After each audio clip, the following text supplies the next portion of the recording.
streaming. Verifying. It looks like it is coming in. Verifying the video. And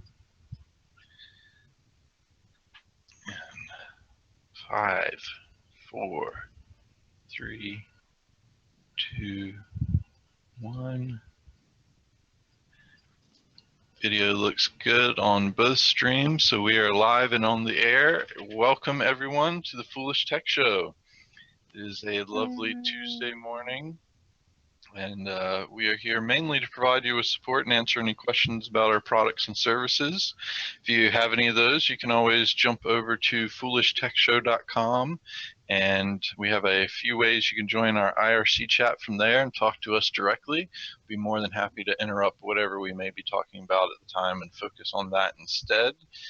Otherwise, we'll spend the time discussing things like we've been discussing around the shop lately, like the recent episode of TWD, which was terrible. We haven't discussed any of the awesomeness of Westworld. Yeah. That's my Daryl's gone, and he turned into a pregnant cyborg. We haven't discussed all the awesomeness of Westworld or the awesomeness of Black Mirror Season 3, but we'll probably get to that some other point. And yeah, we'll just talk about random stuff in general. So to start it off, I did want to do a shameless plug here of my YouTube channel that I have basically just the drone footage that I take and put up there. But this one's a rather important one. This one is a playlist of the Hurricane Matthew flooding in Greenville, North Carolina. So you can see some of the flood damage around the downtown area. I was very interested in going and taking this footage because I actually lived through Hurricane Floyd, which the Tar River water level got much higher and there was a lot more damage, but there was not a lot of digital cameras or drone flights from that time. So this was my time to be able to get some of that footage in a similar nature so I can have descriptions and be like, hey, yeah, the water went actually further up here. It was actually quite interesting to me when I was trying to look and compare the damage from Hurricane Floyd and Hurricane Matthew. There's not a lot of pictures or details about it online. Like there's maybe 5-10 pictures from that time. So it's definitely interesting to see that we can get a lot more coverage of it, and you can. I bet the insurance companies have photos of the damage. You know, they don't post them online. Surprisingly, well, they might not, but I imagine there are ways to you know, compare that if you wanted to. But you're right, there wasn't. It certainly wasn't as prevalent to have. Certainly not drones back then, but even just cell phones, you know, weren't as nearly as popular. Cell phones didn't even have cameras back then. Really? What year was it again? Floyd was when I was in high school, so I think it was my sophomore or senior year. Let's see. That doesn't help me at all. I don't even know what age you are right now, so.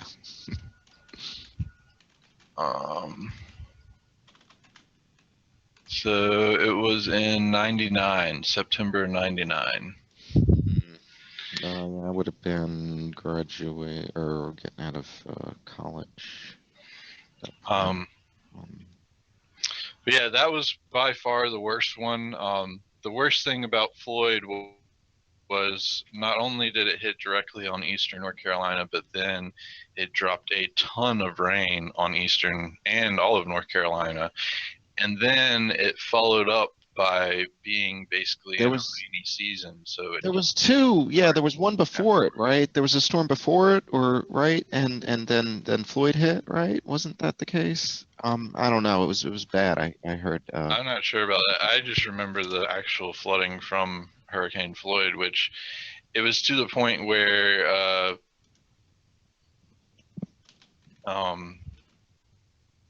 after the hurricane went away, like that was actually the first hurricane in Greenville that they actually imposed a mandatory curfew across the city while the storm was active. Didn't you have some video links or some shots of some of this? So maybe we could put it into perspective for Well, the. I have the Matthew flooding that I just posted in the chat there. Oh, I didn't see. Oh, am I not at the bottom of this chat window? I'll post it again for anyone that's joined there. That's awesome, Future Stack Eric, your Leninade. Oh, I see it. I see it. Yeah, so Hurricane Floyd, they actually was the first and only actually hurricane that I witnessed mandatory curfew across the city while the hurricane was going on. And then No, I'm talking about comparison shots. Did you just told you that they don't have any internet pictures of those things, and you just said you told don't me have that I many. could You get them. said you said you don't have many. Search for Hurricane Yes. Floyd and Greenville, North Carolina pictures. You'll see that there's about 5 or 10 of them out there, and they're terrible angles and terrible shots. Some of them are like thumbnail size pictures. So anyway, they don't show you the comparison damage or ability there. Like, anyway, the craziness of Floyd was that Greenville was actually cut off from the rest of the state because all the roads going in and out of Greenville were all flooded over and you couldn't drive in or out of the city. So that's the only time I've actually seen a gas shortage and grocery stores running out of food and things like that. So it was definitely way worse there, but still not a good time for people, and they were definitely going through some damage. I did get to meet a kid that the floodwater didn't get all the way up to his apartment, but it looked like he was moving out, or getting some of his stuff out at least. And he was really interested in the drone, so I let him fly that, and he said it made his day, so that was kind of cool.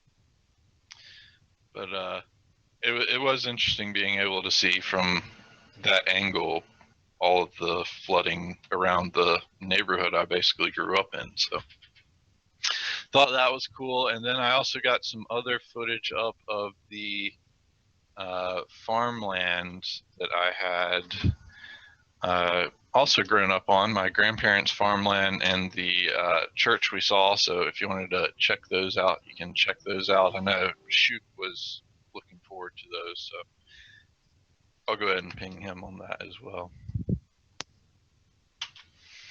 So yeah, I just wanted to shout those out real quick before we got really started here.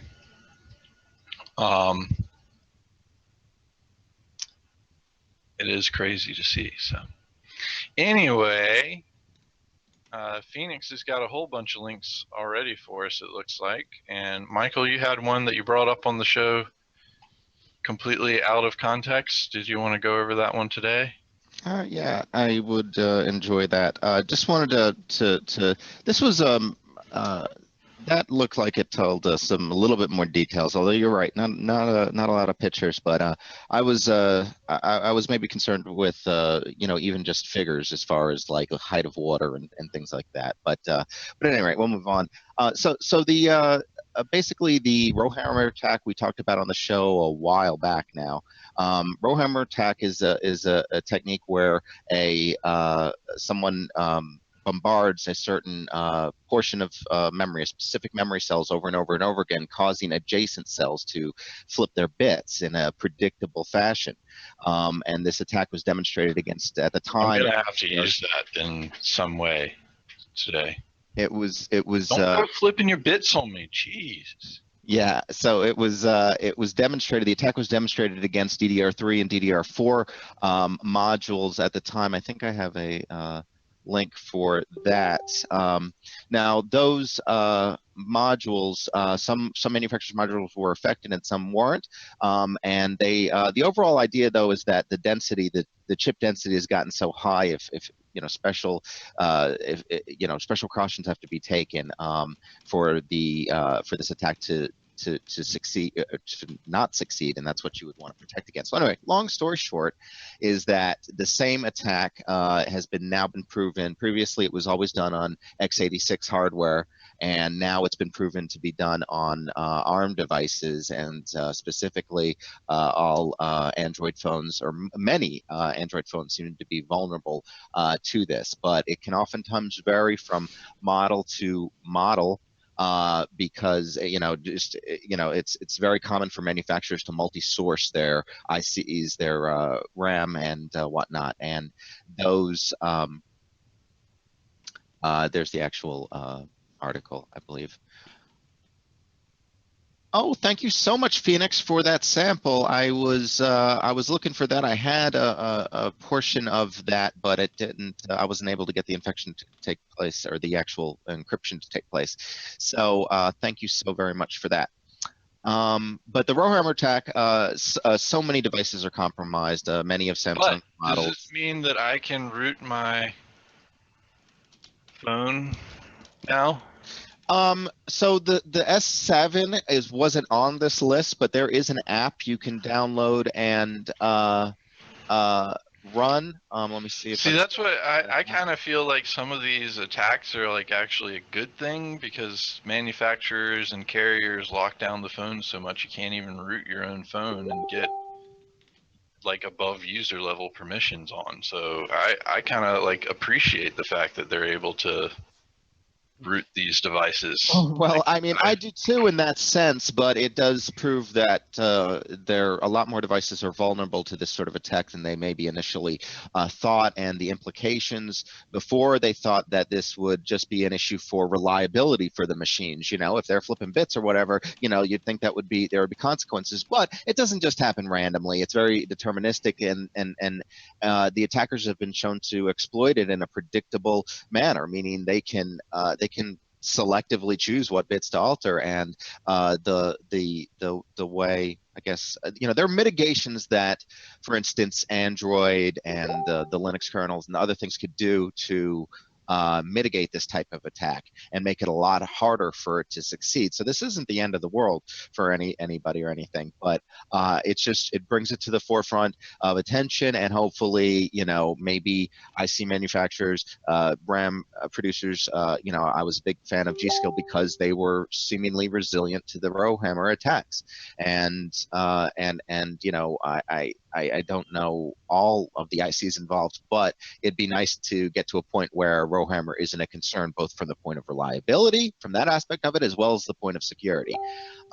So I think they need to pay special attention to this, and I hope to see changes. And it's nice to see apps that users can get to confirm that, and maybe that'll cause them to either seek out one of the phones if you want to root it, for instance, or not. It just gives you choice and gives more control and more. Yeah, I'd like to see these employed to be allowed to liberate our phones from stupid control that's imposed on them. Cybercrypt, did you hear about that? That's crazy. It just came across my news feed here, and wow, the last ride I would expect to have fatalities on, Thunder River Rapids at an Australian amusement park. Yeah, I did hear about that. Like, that's like that's like people dying on the log chute or something. That's crazy. Michael, your video froze.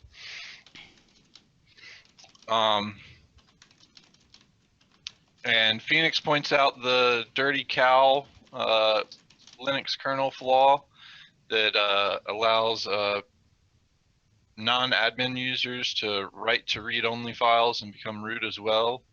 And that patches have been pushed out, so apt-get everything today probably. Then he also has a bunch of other links. Let's go ahead and throw those in here. He posted about the new variant of the Locky ransomware, which is now a not safe for work extension. Also, it was interesting to note that their command and control servers all linked to Linux sucks PHP or something like that. Oh, Michael actually dropped out. Your video was real bad.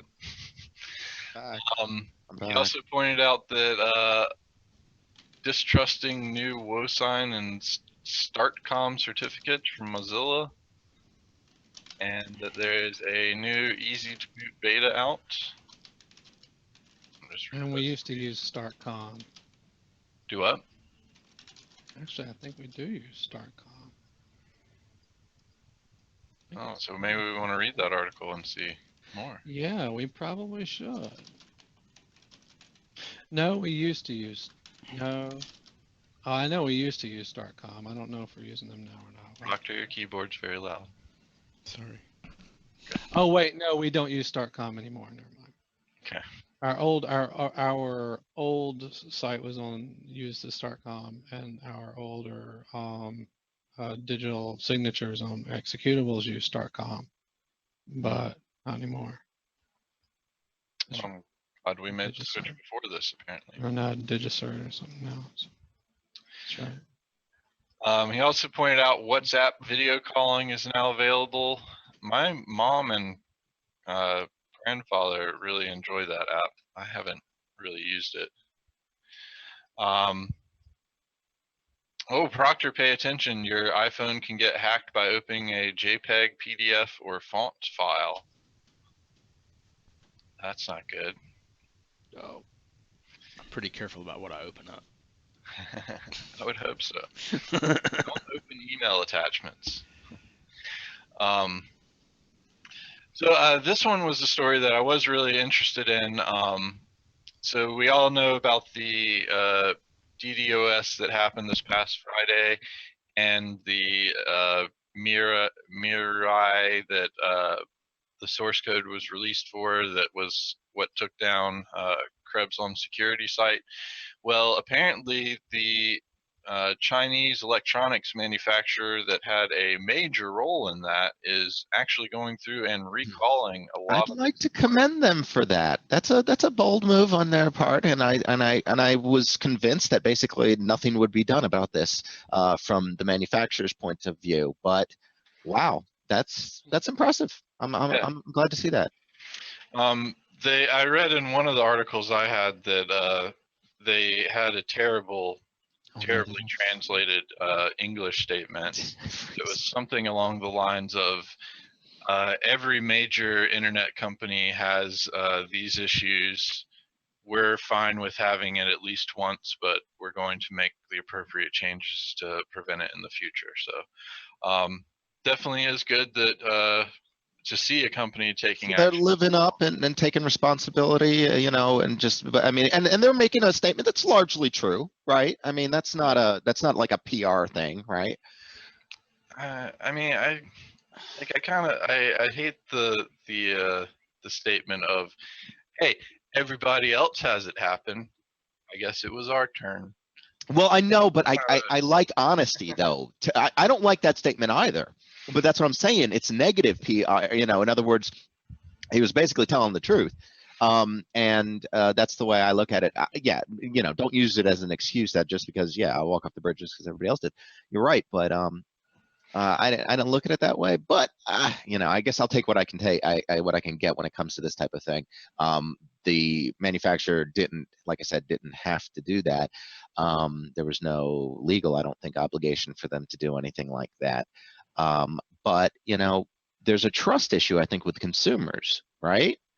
Well, I think that's the biggest thing. And what's really sad about this thing is that I don't think it was really advertised that it's the things y'all are buying that are doing this. Yeah, it's security. It's you're buying security devices, and they're making the internet as a whole insecure. Well, it's not just security devices. I mean, no, it's not. But it's microwaves and refrigerators and any Internet of Things, IoT, you've probably heard mentioned before. All of these things are coming out, and they're not taking security into mind with this at all. It's like they're just pushing out products with fancy features to try to bling sell you on them, and that is the issue here. These are the devices that need to be secured before you attach them to your smart home, basically. I mean,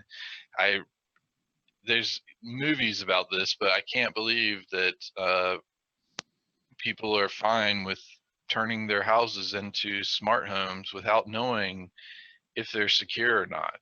Like, that's probably like the last thing that I want to do, is make it so my home is entirely connected without being absolutely sure that nothing is getting in or out that I don't want to. Like, Yeah, like I would agree with making it that. so that I'm sitting here working and all of a sudden all of my power and internet and light switches and outlets all turn off at once without my ability to control it is definitely a scary fact. So um, Oh.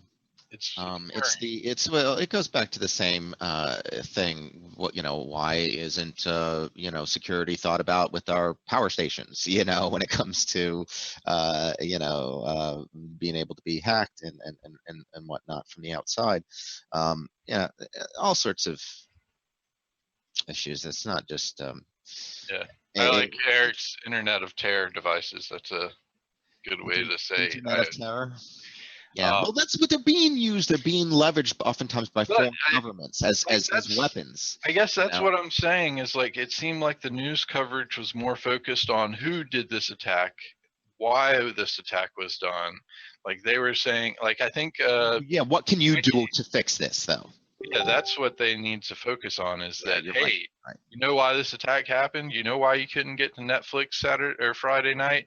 It's because you have security cameras on your network that are taking it down. So But um, the which consumers, though, because the thing is, the U.S. consumers will point the finger at the European consumers, will point the finger at the Chinese consumers, who will, I mean, it's a world community. The internet is not a geographically located place. Everyone in the world needs to pay attention to this.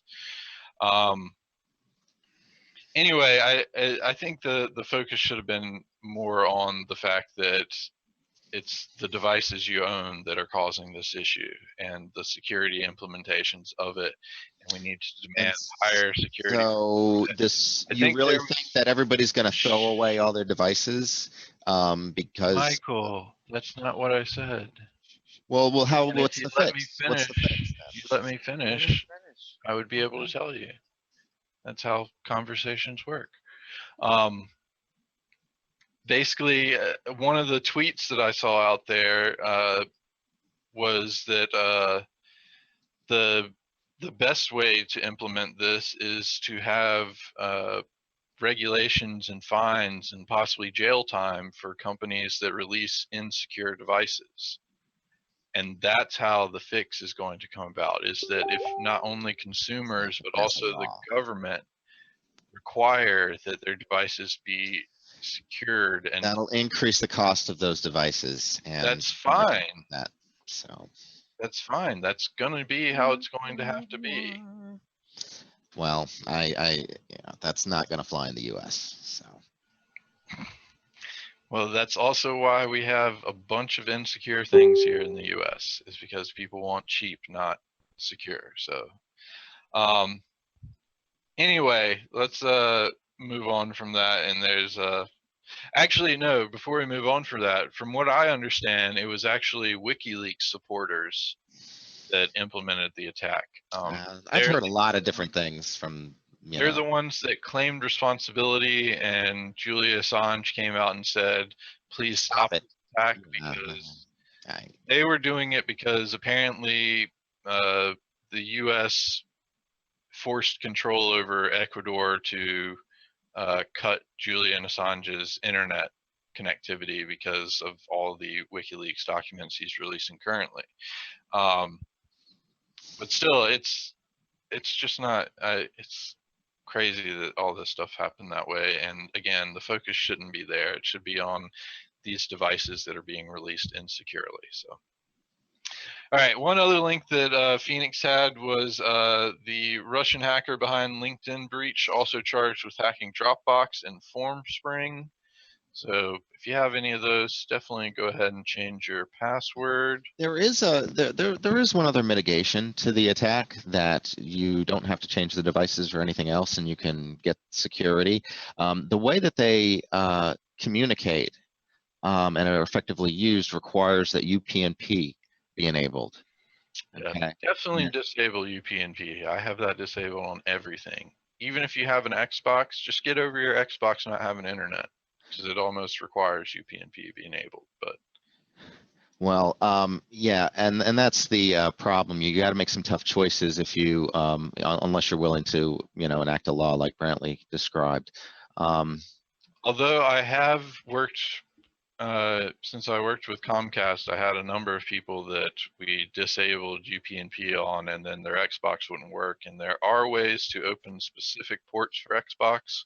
Yeah, you can. There's ways to work around it. It's just a little tougher. It's actually like a crapshoot. Like it's a roll of the dice if it's going to work for that Xbox or not, and that particular game or not. So. Well, I'm pretty sure that the consoles, especially more modern consoles, are maybe better at handling those types of things. There's like 6 different ports you have to open for the Xbox to work. Yeah, it's the thing is that's a level of technical competence that most consumers probably are not going to be able to enact by themselves. So that's also the other side of how to protect this devices or your IoT devices, is to block them from having access to the internet, which majority of mine are, since I use an internet gateway and things of that nature to route things appropriately. Anyway, let's move on to better news. The downside of that is you turn off updates to the devices, and that could be problematic. It doesn't matter. They don't need updates if they're not able to get in or out of the internet. Yeah, I guess. Like my firewall is actually a wall, and I allow only certain things to climb over top of it without being sniper shot down. Anyway, let's move on to better things. Like Uber's self-driving truck company has completed a 120-mile beer run. So my favorite state between Fort Collins and Colorado has a beer truck. Well, I guess you can call it beer. I don't think some people here would call Budweiser beer, but they have a truck that went from Fort Collins all the way down to Colorado Springs, navigated completely by itself on I-25. And I've driven on I-25. It is not an easy road to drive non-autonomously. So depending on the day and traffic, it can actually be fairly difficult to drive. So kudos on them making that run. And let's see what else we got that's a little bit more lighthearted. How about a red wine hot chocolate? That just sounded interesting to me, although I don't see how that can really taste good. What, Johnny? I don't think that would be good. Yeah, that's what I was wondering, if that would be really good, but well, speaking of it's not even Halloween yet. Why are you talking about this stuff? Red wine hot chocolate? Oh, it's not a holiday beverage, I guess. It's just a winter beverage. Yeah, okay. It is definitely winter because it's freezing in here. Well, it's autumn, but late autumn, but yeah. So, speaking of security, apparently Android Pay is coming to thousands more websites because Google signed a deal with Visa and MasterCard partnerships to allow people to check out with Visa or MasterCard using Android Pay now. Take that with the grain of salt of security they probably have there, but I kind of do trust it more since they're going through Visa and MasterCard. They're pretty good about at least giving you your money back if it is bad. So Futures Tech Eric says he found this article nostalgic. Let's see what article that is. Oh man, HexChat is terrible at copying links sometimes.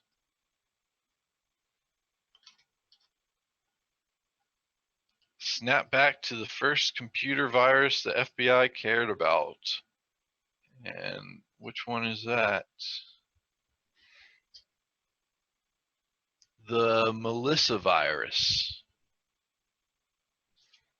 Oh, I think I remember that one. From how the Melissa virus to ransomware now. So Was it Melissa? Was Melissa? Was it? Yeah. I guess. And it looks like it was no, but I like It the appeared in the spring of '99. It was a macro virus. Yeah. I like the Skynet.com, the early MS-DOS virus. It just comes up with a red screen that says Terminator message. Don't be afraid. I'm a very kind virus. You have due many works today, so I will let your computer slow down. Have a nice day. Goodbye. Press the key to continue. It's a good virus. Oh, jeez. Okay, we could take a walk down memory lane, but I don't want to glorify the evolution of malware. It is interesting to see its mostly harmless roots come back. Yeah, well, I mean, that's good, but when it crossed over, particularly to be a monetary a means of income, that's certainly when it got really bad, really quick. Well, So Brantley, were you talking about Xbox or 360 or One or the original Xbox? I With believe the UPnP thing, because you got me curious, and I was just like, I don't recall ever. I always disable. I don't recall ever enabling that. And the Xbox works all right.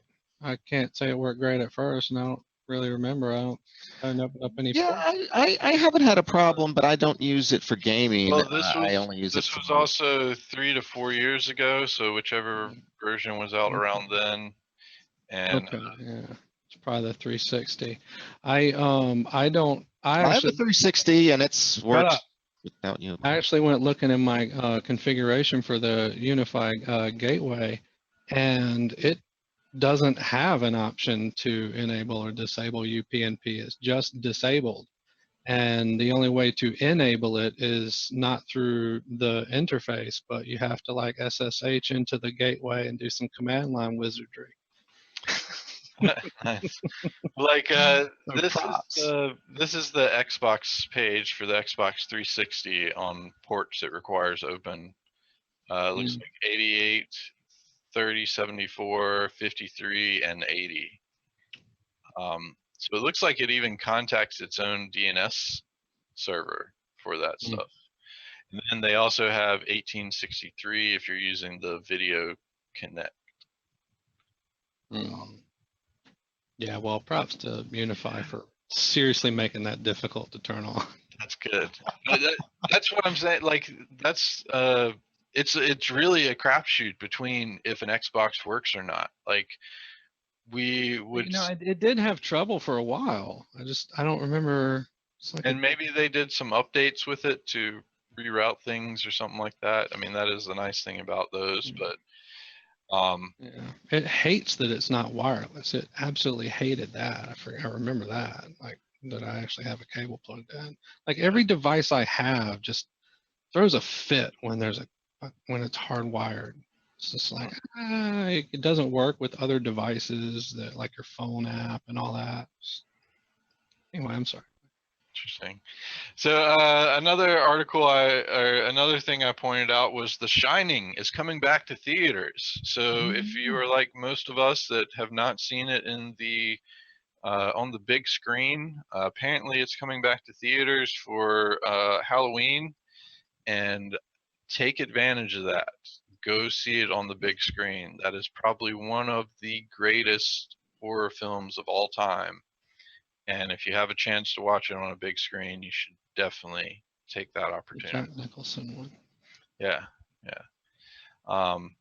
Absolutely great film, and I can't wait to be able to see it on the big screen. There was a remake, I believe. Yeah, don't see it. See the original one. What was the year? 78, something like 70, 77, 76, something like that. I don't know. 7 or 8. I don't know. I don't know. 70s. That'll work. So I know we don't want to talk too much about politics here, but with all the terribleness. Oh no, it was 80. It was actually 1980 even. That's Really? wow. Yeah, I thought it was earlier. I really did. Thanks for interrupting. Sorry. So I know we don't like talking about politics and everything, but this one I kind of just had to bring up because with all of the terribleness that's out there in politics right now, this is probably one of the best elect me videos I've ever seen. And I really hope this guy gets elected as Travis County's commissioner, because it's just it's an excellent advertisement or political advertisement. He doesn't bash anybody. He talks only about himself and how much he cares about the county and things.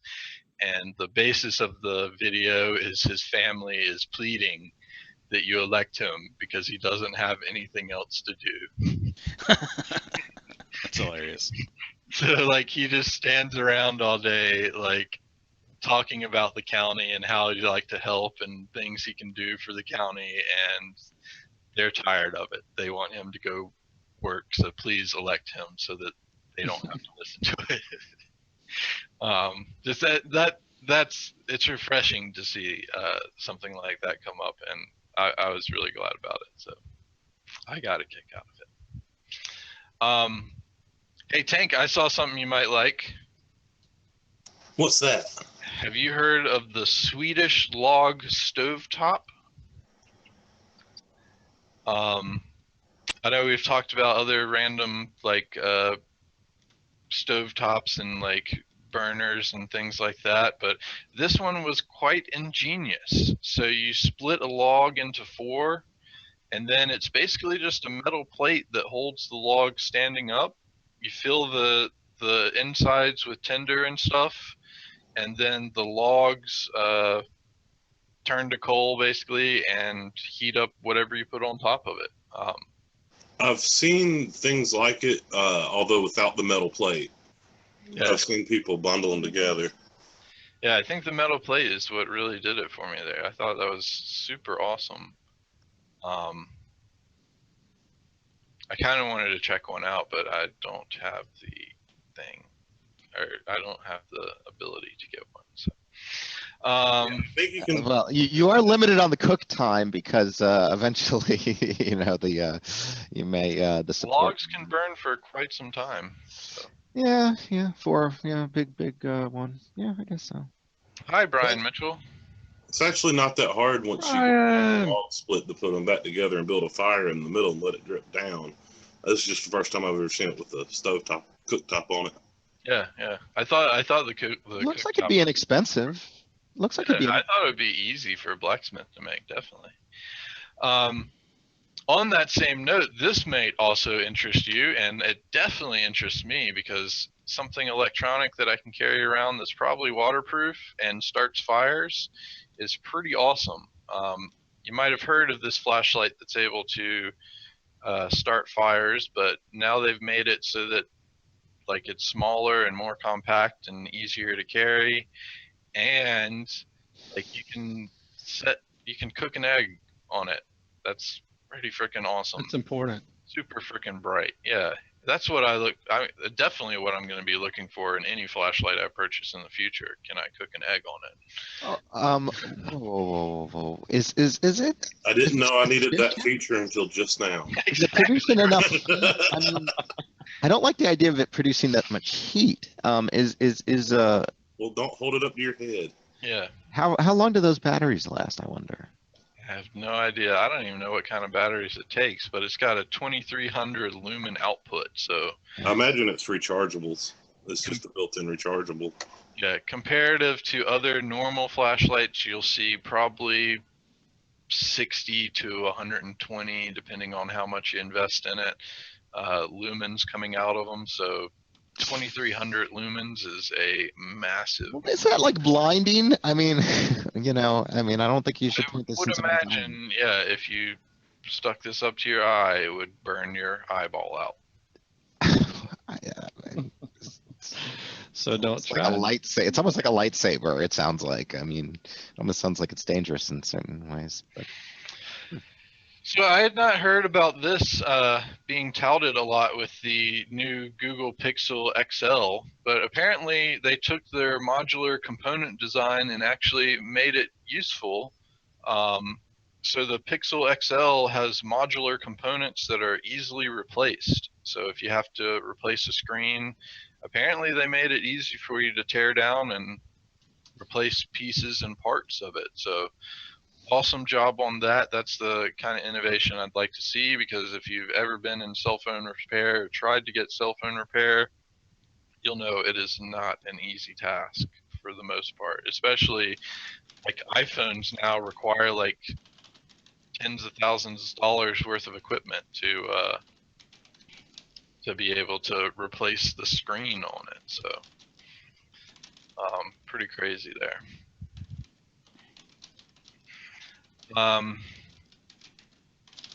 Proctor, keyboard still Oh, out. sorry. So I thought this was a cool image. This is a map of all the river basins in America, and just from this map, I thought it was so awesome that you could see really why it's called the Mighty Mississippi. Looks like almost a third of the entire nation's rivers and waterways end up dumping into the Mississippi River. So I thought that was pretty awesome looking. And has anybody watched the Exorcist TV show? I still have not. So the latest episode did confirm it is a direct sequel to the first two films. So Nice. I'm going to go ahead and give it away. Spoiler alert, anybody that doesn't want to know this, stop listening now for like the next 5 seconds. But the mom in this is Regan. So the kid that was in the original movie, that's who the mom is in this, and it's about her family and stuff going forward. Is it actually Linda Blair? I am not sure. It really does look like her. So, but I think if they had cast her directly, that maybe it would have been a bigger point. Like people would have already known this, maybe. But Yeah, probably. let's see. I can look up the IMDb and see who it is.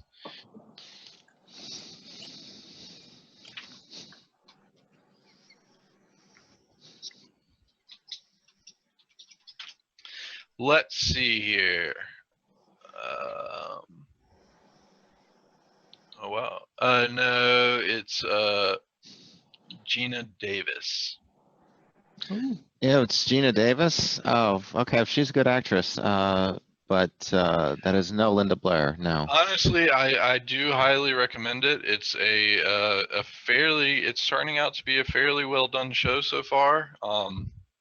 Kind of got its TV moments that you would expect, but past that, it's fairly well done, and they're laying out a fairly good plot line so far, and I've enjoyed it.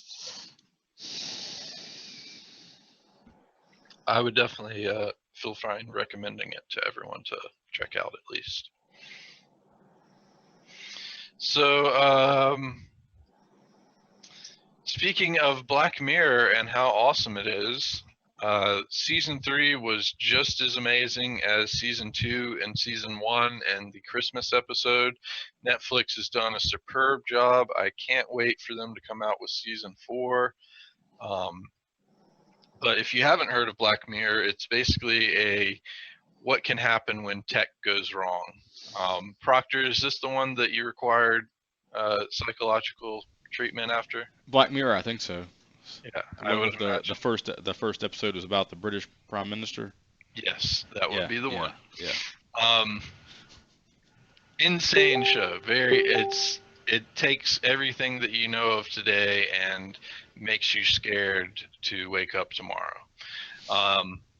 It's kind of interesting. You're not afraid to fall asleep actually after Black Mirror, but you're definitely afraid of what's going to happen after you wake up. So, it's definitely an insane show, and I made the mistake of watching the first 2 episodes of season 3 on the Gear VR while we were traveling, and I had to rip the Gear VR off my head after the second episode, and I actually questioned reality for like 5 to 10 minutes after that, like sitting there thinking, is this actually reality or am I still in the game? It's extremely freaky. But another friend of mine recommended, how did you pronounce that, Michael? What? Existence or something? Huh? I don't know what you're talking about. Show me a movie- word. The movie by the guy. The movie by the guy. You got to do Yeah. better than this.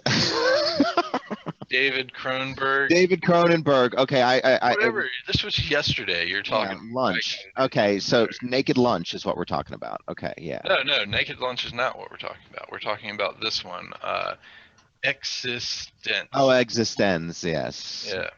That's a weird one. That's basically the plot line of the second episode of Black Mirror. Although I gotta say, Black Mirror probably did it a little bit better. Yeah, I didn't. Existence is probably the one I like least out of Cronenberg's ones. It was a little cheesy as far as the sci-fi tech aspect of it was concerned, and Well, the story kind of picked up slow, but as it went, it kind of snowballed into being super awesome. I felt. I mean, it was good. And Cronenberg's most of his movies are pretty good. Great plot line there. I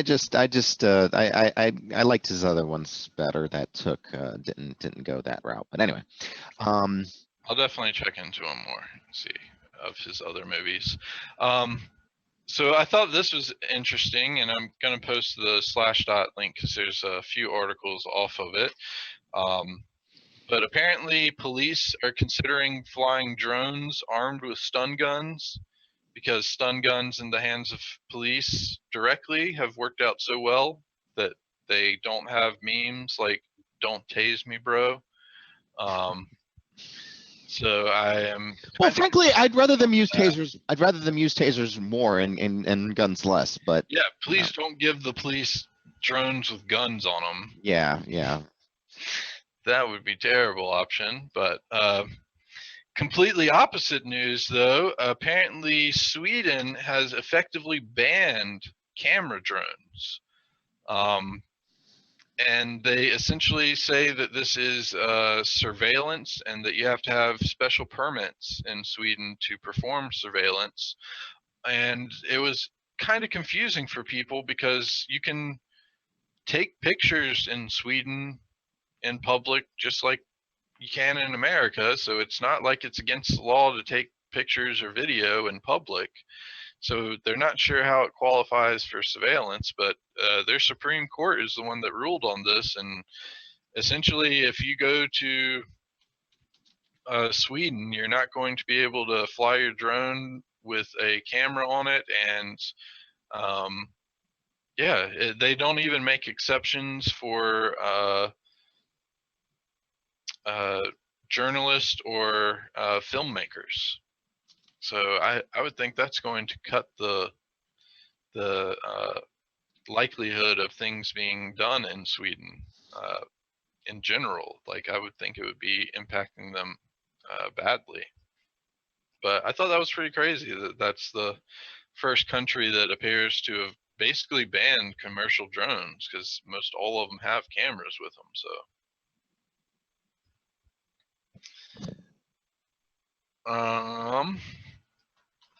So for some Raspberry Pi news, we got a talking radio that reads incoming notifications with the Raspberry Pi. So check into that. Then I thought this one was awesome, and Proctor, you might want to relay this to Perry, possibly even offer to set one up for him. This is a record shelf, vinyl record selection light show spectacular. So this person has a bunch of records and wanted to be able to quickly find the one that he wanted specifically. So he set up a Raspberry Pi and light and diffusion and made it so it highlights the record that you want on a shelf. Oh, I thought that was cool. pretty awesome. How does it? I mean, it says he's thinking about using RFIDs. But do you have to specifically put them back in a certain place? I mean, is it treated, in other words, it's. I mean, if you're using RFIDs, you wouldn't have to. I realize that, but right now, basically, it's dependent upon you putting them in the right place. So theoretically, you already know where they are before you ask it where they are. No, that is not the case. You're telling me you know where everything that you put is. No, I don't If you have necessarily. seen the record shelf that just has a bunch of records on it with no indication of what they are, it would be very easy to forget exactly where you put it. And this would be nice because Have you not seen the dude's video? The house, the dude's place? he Michael? probably didn't watch it. He doesn't do things like that. But the other nice thing about this is the same. If it's set up this way, then you'd be able to put it back exactly where it goes by using the same way that it found the exact record. So when you go to put it That's back, true. That's set true. the light, Those are mitigating factors, I would put say. it back. So Yeah. But the RFID support would be a very welcome addition to this. definitely. So another Slashdot link, since it has a couple things coming off of it, but apparently there's an attack that every LTE phone is susceptible to that allows intercepting or blocking of call and text. Yeah, it exploits a vulnerability by put in there by for emergency management, basically to allow the phones to continue to operate. So yeah, this is another case of something that was put in there to be a benefit to consumers and to emergency services and to other things is now being used against us by attackers. Yep. So one more fun drone thing, just because this was pretty awesome. How many drones does it take to change a light bulb? Apparently only one Phantom 4. And this guy Is this video sponsored by fans? I don't know, but this person modded their Phantom 4 to be able to change a light bulb, and thought that was pretty freaking awesome. Yeah, that's definitely creative. Let's tackle the real problems, though. I mean, we know how to unscrew a light bulb.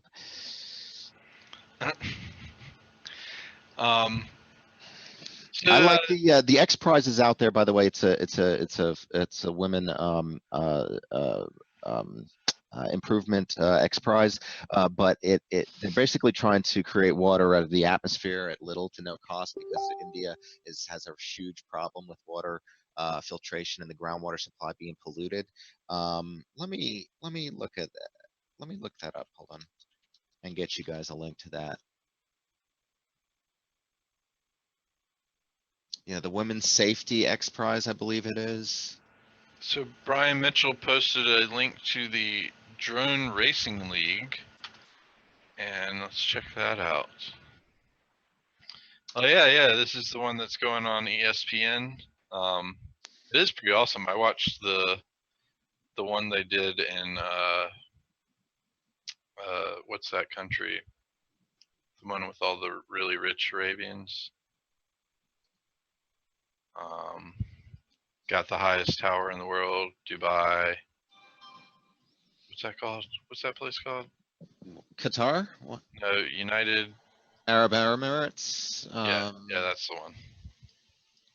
Yeah, okay. UAE, or yeah, they were the ones that had the first like world drone flight race championship thing. And I found out a lot of my friends in Colorado are into drone racing as well, so that was pretty cool. So I thought this was an interesting trick, and I wasn't aware of this, but over on G-Hacks, they mentioned that you can use Explorer and just type in CMD to the path line, and it will open a Windows prompt at the current location. Did y'all know that could be done? On a 10 thing? Or? Oh, neat. Let me try that out right now. Must be a 10 thing. It looks like Windows 10 from his screenshots, but yeah, let's see if that. Yeah, it works. It works. Yeah, so yeah, from Windows Explorer and at least Windows 10, you type in CMD when you're in Windows and Explorer, and it will open the path directly to that. So that's kind of awesome. I guess you have to launch Explorer with administrative permissions if you want an administrative command line prompt, but Yeah, that isn't gonna work for probably administrative. I wonder, is there any way to make them all be administrative then? Hmm. yeah, I don't think you want Windows Explorer. Launch Explorer under the admin context. You can use D7 too to do it. Yeah, but I don't think you want it running all the time as administrator. No, that's kind of messes up things. Yeah. So I'm not a big fan of Kickstarter, Indiegogo things, but I do like some of the ideas that they get put on them. So I'm not recommending that you go out and fund this, but maybe wait until they actually come out. But those are some pretty awesome tennis shoes. They basically add customizable LEDs to the entire back heel of your shoe. What? So Also, so the muggers can see you when they're chasing you in the dark. yeah, considering these cost on the Indiegogo page like wasn't that like $300. something? Wasn't that like exactly like Nike did that back in like the 80s and they got a bunch of crap for it. I'm not sure about that side of it. That would be interesting to know about if that did happen, because I know that a lot of the kids just shoes lights. have those light up things, and kids really like the light up stuff. But I like the light up shoes as well. They just don't have them in my size. Hey, speaking of wearables, the watches, I heard that they were on the decline. The iWatch sales are down like 60 or 70%, and all watch sales are down by 50% over last year. Well, I can understand the iWatch sales because they're stupid. Yeah. Most everyone that bought a digital or a smartwatch probably has theirs still. Like mine's now 2 years old and still running just perfectly fine. So But it's there's like I have no to upgrade. But there's not an but I mean, new people aren't buying them, and that's, you know, there was a whole lot of hype about these things before they came out, and you know, or when they came out, and then it died off very quickly from what I'm seeing. But I mean, 3 years isn't very quickly, but I guess whatever your relative terms are. I enjoy mine, and like I said, it fits a niche. Like if you don't like pulling your cell phone out and checking notifications all the time, smartwatch is the way to go. Like you can just glance at your watch, see if the notification is worth you pulling your phone out, or you can just dismiss it right then and there. I also use it to control music while I'm driving, and I also use it for other like little things, like doing tip calculation. It has a nice little app to do that on the fly. Taking notes, setting the Y'all, Johnny? taking notes and setting alarms. Yeah, it'll do those really quickly too. So, what were you gonna say, Nick? I know you've gotten one. So, one what? a He can- smartwatch. Trouble confirms that the CMD works on Windows 8.1. Michael, would you quit interrupting? Yeah. What? Apparently. I was saying, how are you liking your smartwatch? Oh, yeah. Yeah, I didn't want to thank Trouble for checking that out on 8.1. And I did just check, and it works on 7 as well, which is very surprising. I did not know that. That's awesome. So sweet. It works on a lot of versions. Someone check XP real quick. No. Proctor, you got XP running. I know you do. Actually, I do right now. I have an XP. I don't. Let's see. Go ahead and let the world know that your system you're sitting in front of right now is running XP. Let's see here. I'll go into this folder. Michael, you can do this internally until you get the answer. Yeah. and then you can stay quiet until the next opportunity to speak. No, it launches it in Internet Explorer or something like that. Okay, so 7+ confirmed command opens in the folder that you're exploring. That's awesome. That's an awesome trick. I can't believe it's been out there for that long, and we're just now realizing it. I know. Well, but see, I wonder what other tools work. But I mean, my could, I mean, why would? But when you need a command prompt, typically you need one of them in anyway. So. Sometimes depends on what. I've needed ones where I wanted to be in that folder and not needed administrative permission. So. That happens every once in a while, but it's rare. And why not just go ahead and get admin? Mm. And we will go ahead and throw out that D7 extension that it makes available has options to open not only a regular one, but as a administrative command prompt in the folder that you right click on. Is that right? Yes, it does. It'll open a regular or an admin by right clicking on the folder. Yep. That is. I think it'll do a system too. And that's in D7 free and D7 2, right? I believe so. It's definitely in D7 too. It might be in the original D7 free. Yeah, it's like you get a lot of right click options with them. So. Yeah. So. Check those out. And go ahead. Also in the I guess it's a run menu of D7.2, you can drop that down, and you can also open a command prompt, regular admin, and browse for a folder, and it'll pop up the folder browse dialog. So you can just browse for a folder with the regular Explorer style dialog, and then it'll open a command prompt in the folder of your choice.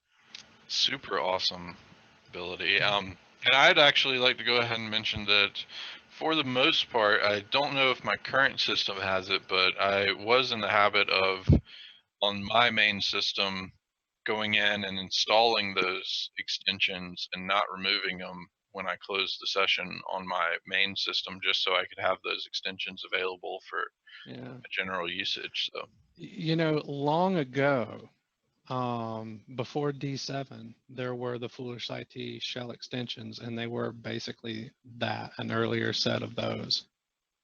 That was a standalone install. I've considered doing that again, just because, like you, I kind of have that issue on my various systems too, where I want that all the time. And even if I'm testing D7 or something, I want everything to remain there if I end the session or whatever. So that would definitely be a great free tech tool. I've considered bringing those back. I wanted to recode them. I've actually got a lot of ideas for additional shell extensions that would be really neat. They're going to go into D7X. Awesome. Can't wait to see those. Well, we have reached our hour time limit for the day, so I'm going to drop in one more additional link here, and then we'll wrap it up.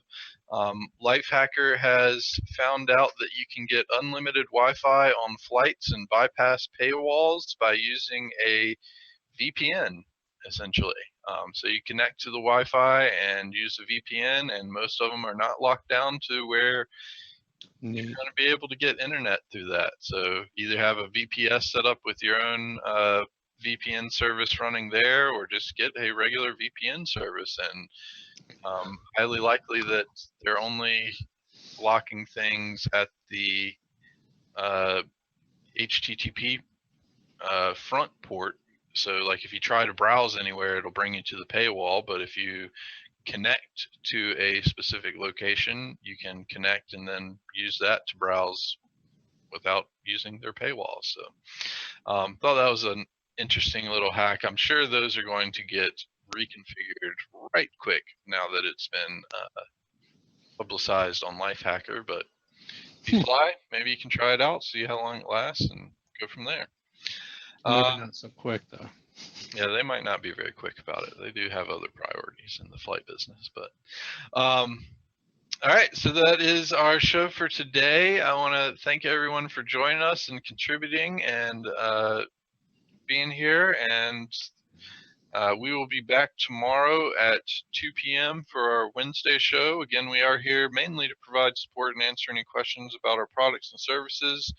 Otherwise, we'll just bring you our regular shop talk and things we might find interesting. So hope you've enjoyed it and look forward to seeing you tomorrow. Thanks everyone for watching. Take us on out, Proctor.